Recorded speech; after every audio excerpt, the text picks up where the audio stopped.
Good morning, good afternoon, good evening to wherever you are.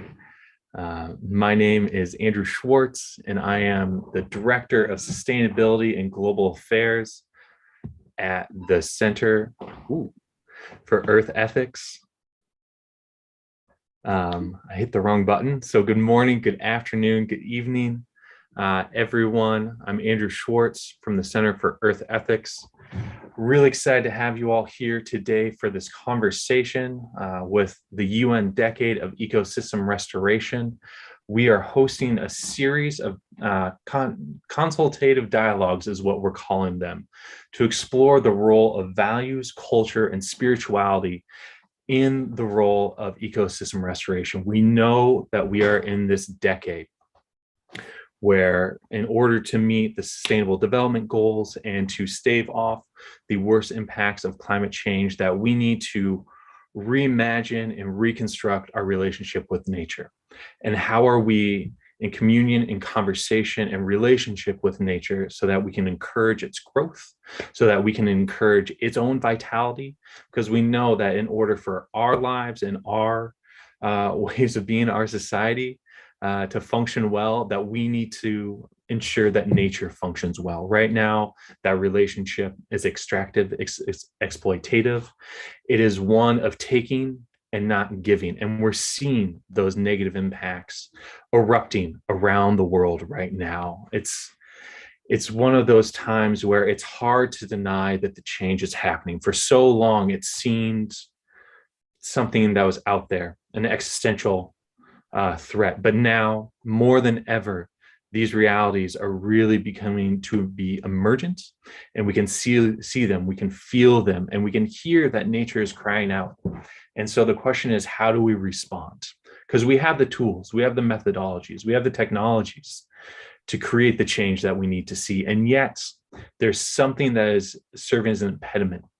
And that is something that we want to explore in this work around values, culture, and spirituality. How can this be integrated into and support the work that we need to see? So I'm so excited for today's conversation. I'm so glad to have Lucy Mulenkei here, who is the Executive Director of the Indigenous Information Network. She's also an advisory board member for the UN Decade of Ecosystem Restoration. And so I'm so excited to hand it over to you, Lucy.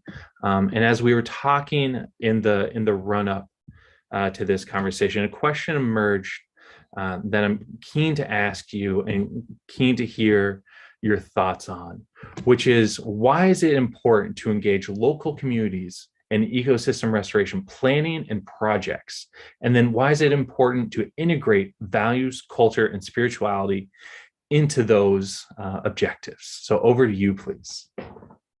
Thank you very much, Andrews, and thank you everyone for joining us. And really is a conversation which is very, very important and also very interesting in the fact that we are bringing in to remind people about the UN Decade on ecosystem restoration, which is very, very important. And as you clearly indicated, this is something that the nature needs us. We are part of the nature, and we need really to continue making sure that we protect and conserve it. And for Indigenous people, it's very, very important. For our own people, for our local people who live around us, nature is very, very important, because this is what is life for us. This is what is food. This is what is our health. This is what is all around us, and that's why it's very important to make sure that at least we are involved and we work together, because in this particular, looking at nature and the destruction, which you have already mentioned, and the different discussions that are all over the world, trying to make sure that we restore our ecosystem and trying to repair the damages that have already been done. You cannot do it alone. No one can do it alone. We need to collectively work together. And for Indigenous people who already live in those lands where there is nature, in the forest areas, in different ecosystems that are there, whether they are ones who live near the sea, the oceans, the waters, is very, very crucial, because they are part and parcel, and they are the ones who are always there at all time. At all, even when the government goes back to the headquarters or researchers or anybody, that is their land, that's their area, they live right there. and looking at them and the way they conserve already and protecting it is very, very important to look at issues of the issue of spirituality, the value, the cultures, everything that is involved in terms of looking at nature. Why is it important? Because for us, Indigenous people, and for many, many of all others who are living in different areas in the globe, may it be in the Amazon, may it be in the Asia somewhere, in Europe, in Samiland, or wherever it is, it's very, very crucial because the values, we believe in those values, in what nature God has given us, that nature, which is very crucial for us, is the one that we have to look after. If you look at the issue of culture, if you look at issue of spirituality, people go there to pray, people go there to look and to have peace. This is what gives us our health. This is what gives us our beauty. If you look at the Indigenous people differently, especially from Latin America and others, look at their beauty. It all emanates from that nature, from the forests. Whatever, even the ones they apply, whatever we apply to make ourselves beautiful, it's something that is from nature, and this is very important. It's part of food. It's part of what changes us. Is nature, is songs, is our home, is our everything. So it's very, very important, and we need to look at it in a holistic way. If we don't look at it in a holistic way and be able to look at that nature as something that we have to nature, to look after and to let it grow and continue generating, then we are continuing destroying it. So we need that great part of spirituality in it, and the values that if you destroy this, something will happen. That's what we were told when we are young, up to now. And that's why we have totems, and we have these different totems on trees, on plants, on animals, because they are very important to teach us different issues. It's also very important because those particular values that we have are the ones that keeps us all making sure that as Indigenous people, we take biodiversity, we take issues of nature very, very crucial. And what I'm always happy about is that as Indigenous people, we are discussing and looking at that and making sure that we are not left out during the discussions. For example, you look at what we are looking now at the post-2020 Global Biodiversity Forum. We are there and we are on the table and we are saying, you cannot discuss anything without us also being there, so that we can contribute to the planning, we can contribute to the projects that we need to, and we also will be advocating for our support. And as we continue looking at the decade, let's also look at how we can support Indigenous people, how our partners, our governments can be able to support our Indigenous people, especially in this particular area of ecosystem restoration. There is a lot that they are doing out there. It's not visible yet. It's not something that people can see it very clearly, but it's very important that we support them to make sure that they are visible also. The examples that they are already out there in the field can be shared in different ways, and there is need to have financial support to make sure that we really engage from the word go. And why is it even more important, Andrew?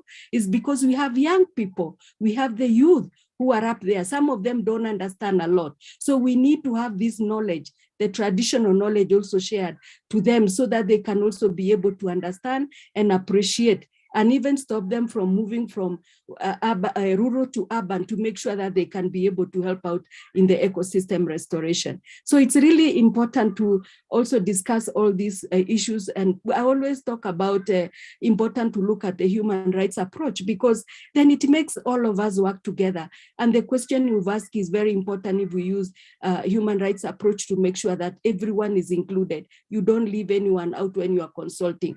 You are consulting women, you are consulting youth, you are consulting elders, and even the spiritual elders within the community.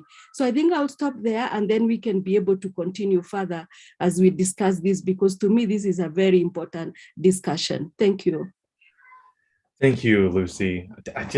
I wrote down a couple words as you were talking: visibility, human rights, and then this piece around financial support and engaging the youth. I think there's something in this conversation, the climate conversation, too often there's a singular narrative, and that narrative is how do we make things more efficient?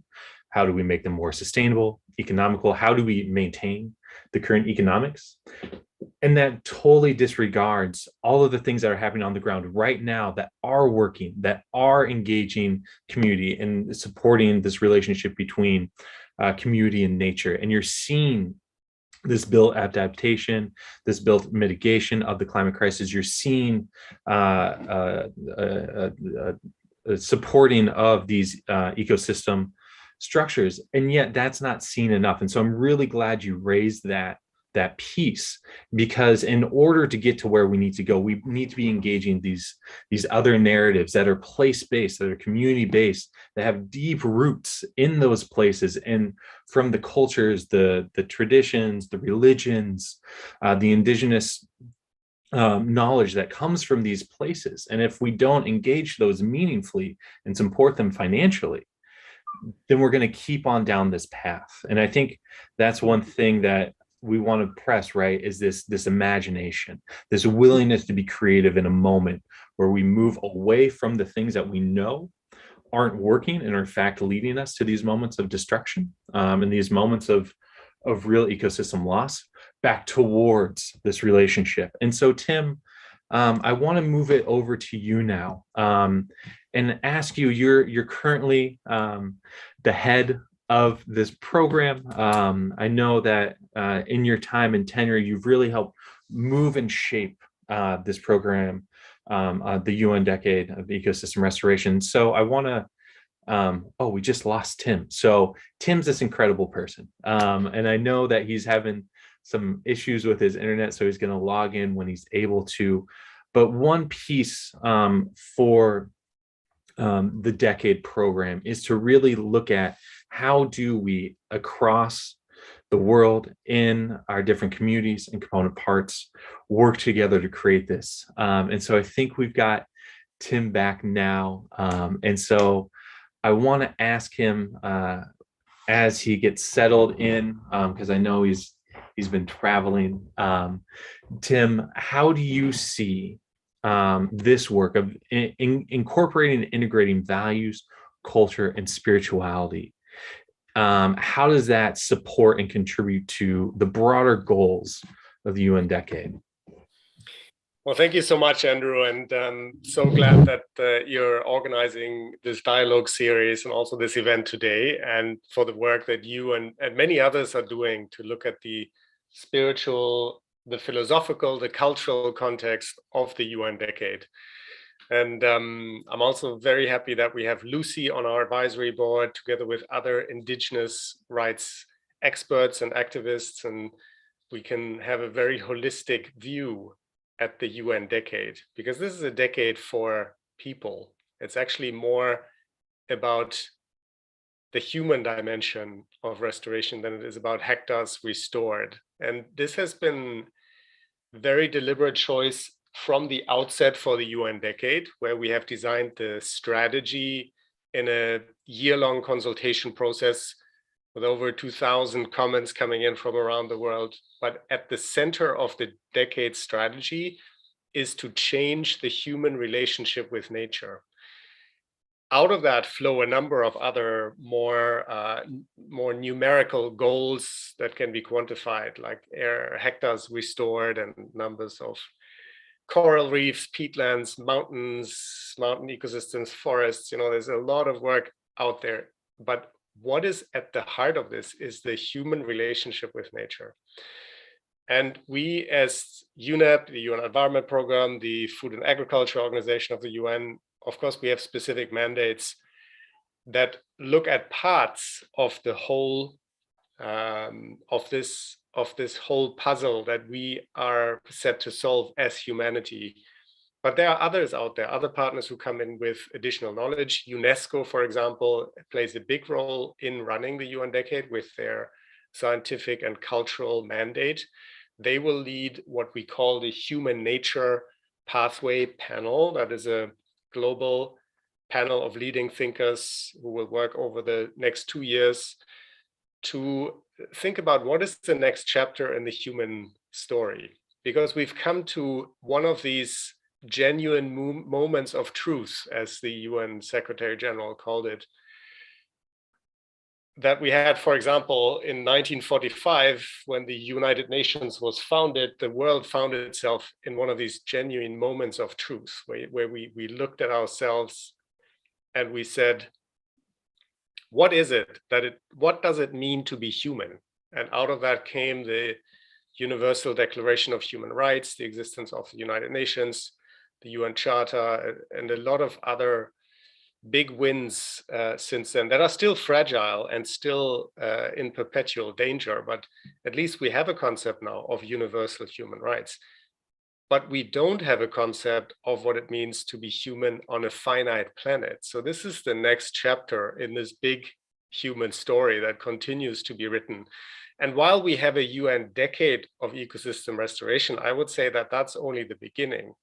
This century has to be the century of ecology. We had the 20th century, the century of chemistry and physics, which has brought us enormous achievements, enormous prosperity for many, many people worldwide, and longevity. People live longer. The quality of life for most people has actually increased, but that has come at enormous costs as well. We have lost 40% of what we call natural capital. We have lost 40% of our Earth's carrying capacity since 1990, in the last 30 years alone. These is clean drinking water, wetlands, forests, clean air, fish in the ocean. That's our natural capital. And while financial and human capital has gone up, this has dropped by almost half within our lifetime. And that is a spectacular drop. And we cannot continue that drop. So we have to prevent, halt, and reverse the degradation of ecosystems worldwide. Nothing more, nothing less. That is the central sentence in the General Assembly resolution that has called for this UN decade. And that is what we are setting out to do. What is very encouraging, though, Andrew, is that we're not alone. I mean, you have many people you're connected to, and there are many people who are connected to those people. There are millions of people out there who feel like we have to make a change. In fact, so many that I'm quite active on Twitter, at least once in a while. And Twitter put out a marketing report. They do this every year based on their own internal trends. And they looked at what are the big conversations that are coming up for this year. And the number one trend they call the Great Restoration. And the Great Restoration, interestingly, combines that people feel they need to restore themselves, they need to restore the sense of community, they need to restore the environment. And this Great Restoration is really one of the big ideas of our time. And when the time for an idea has come, it is a very powerful thing. So we are luckily not alone. We are a growing global movement, as you know, under the hashtag Generation Restoration, and that growing global movement is picking up a lot of speed. So also everybody listening to this series, this first in a series of dialogues, please do join and post your activities as Generation Restoration. That makes it visible that we're all connected under this global movement. And in 10 years, we can do a lot. We often overestimate what we can do in a year, but we also tend to underestimate what we can do in a decade. We can do a lot in a decade, and we will turn this ship around with all of us pulling in the same direction. And that direction has to come from a changed human relationship with nature. That is coming back to my first point. That is really essential, that we reflect deeply on what it means to be human with boundless human ambitions on a planet with boundaries. That has to mean something. We have to come to a better understanding. And my final point is again about ecology, which of course has a root in ancient Greek. Oikos is the household, and logos, ecology, means the knowledge of our common home. Economy has the same root. Again, oikos is the household, and economy is the management of our common home. So we simply need to understand how we manage our common home. That is a very basic and fundamental and important principle, that we have to fuse ecology and economy back together. So this is what this decade is about, and that can only work if we change our perception of who we are and what our role is on this planet. Thanks, Tim. I have this whole list of notes from you and Lucy. And I'm kind of looking at time being like, well, we can spend the next couple hours on this if you want to, because this question of what does it mean to be human? How do we understand that within this great restoration? I think these are questions that have gotten lost, as you were pointing out, on this question of economy, on this question of industry, on the last decade of just exploring the space that was there to be explored and seeing how far we could press these limits of maths and science and economy. And yet we run up against these real barriers, the boundaries that the earth sets upon us, these limits of being within a finite system. And so there's this other question: where do we funnel this boundless ambition? How do we explore the space within ourselves that have been kind of shelved as a result of our focus, almost a singular focus on growth in a very particular direction towards gross domestic products, right? How much can we create? How much can we make? And so I think this is the moment. This is, as you said, what is the next chapter of the human story? And that's something that begins with conversations like these. This is, as we look forward, we also need to be looking backwards. What are those things that are so old that they need to be new again? And so with the time that we have left, I'm going to put this link into the chat. This is our first dialogue. It's coming up on April 26th at this exact same time, 11 a.m. Eastern, 8 a.m. Pacific. And then I've got to be honest, my math is a little fuzzy because it's early, but maybe 6 p.m., 5 p.m. Eastern, 6 p.m. in Nairobi. And what we want to do with these series, this first one is going to be focused on air pollution. It's going to be focused on plastic pollution that comes out of the St. James Parish in Louisiana in the United States. And we're going to be talking to some incredible activists from the region who are working locally, and Sharon Levine. We're going to take a step out and talk about this federal policy. We're going to look at this global policy as well, because as we know, everything locally is connected globally. And so what we want to explore with this first dialogue is how is this one little region contributing to this huge plastic pollution problem, and how is this one particular region in St. James Parish looking at the impacts to that community, to that ecosystem, to those people.